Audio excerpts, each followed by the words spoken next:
సుందరకాండ నిత్యపారాయణం. శ్రీరాఘవం దశరథాత్మజమప్రమేయం సీతాపతిం రఘుకులాన్వయరత్నదీపం ఆజానుబాహుం అరవిందదళాయతాక్షం రామం నిశాచర వినాశకరం నమామి.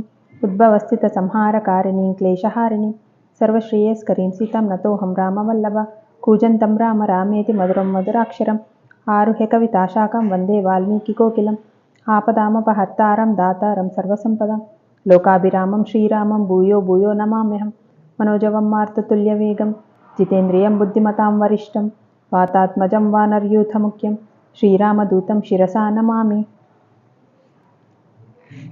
సీతను కనిపెట్టానన్న సంతోష అతిశయంతో హనుమంతుడు చేతులు చరుచుకొని ఆనందంతో గంతులు వేసి తోకను ముద్దాడుకొని ప్రాసాద స్తంభాలను పైకి కిందకి పాకి ఒక వానరం మాదిరిగానే ఉబ్బి తబ్బిబ్బి అయ్యాడు.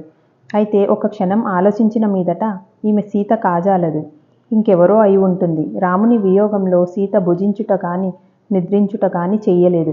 చక్కగా అలంకరించుకోవటం కానీ అతడు దేవేంద్రుడే అయినప్పటికీ పరమపురుషుని సాంగత్యమును సమ్మతించడం కానీ చెయ్యదు. నిజానికి రామునితో పోల్చినప్పుడు దేవతలెంత, ఇక రావణుడి వంటి దుష్ట రాక్షసుని గురించి చెప్పేదేముంది అనుకుంటూ ఆమె సీత కాదన్న నిర్ధారణకు వచ్చాడు.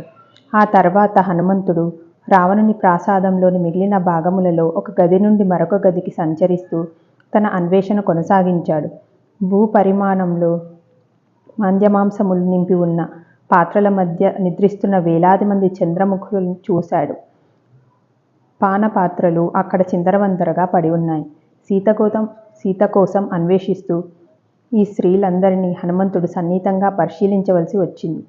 అతనిలో ధర్మ సందేహాలు తలెత్తాయి.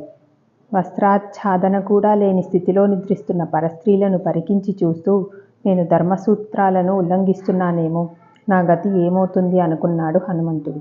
అయితే ఒకంత ఆలోచించిన మీదట ఒక కార్యం పుణ్యకార్యమో పాపకార్యమో నిర్ణయించేది కార్యోద్దేశం మాత్రమే. నా ఏకైక ఉద్దేశం సీతను కనుగొనటం మాత్రమే. కనుక ఈ స్త్రీలను పరికించి చూస్తూ కూడా నేను నా మనసులో పవిత్రుడిగానే ఉన్నాను. నేను అన్వేషిస్తున్నది ఒక స్త్రీ కోసమే. కనుక స్త్రీ జనం మధ్య కాక ఇంకెక్కడ వెతుకుతాను? ఇదంతా నేను శ్రీరాముని సేవలోనే చేస్తున్నాను. అందువల్ల నేను పరస్త్రీలను చూడడం పాపకార్యం కాజాలదు అన్న నిశ్చయానికి వచ్చాడు. జై శ్రీరామ్.